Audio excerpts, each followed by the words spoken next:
Bon, on n'est pas là pour embraser le dance floor sur Staying Alive des Bee Gees, mais on est plutôt là pour parler de ça.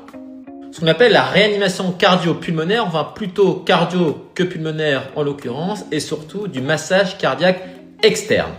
Donc le rythme des Bee Gees, il est très bien pour masser, si vous avez besoin d'un repère, en tout cas auditif. Et le but de ce massage cardiaque externe, c'est de reprendre artificiellement la fonction d'un cœur qui est arrêté par des manœuvres de compression et de décompression sur la cage thoracique, qui va permettre de maintenir un flux sanguin circulant en attendant que le cœur reparte de lui-même.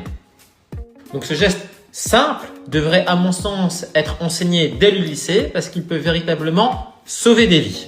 Donc je vous le rappelle, une fois que le diagnostic d'arrêt cardio-respiratoire est confirmé, parce que bien entendu on ne va pas masser quelqu'un qui a encore le cœur qui bat, on va pouvoir commencer cette manœuvre.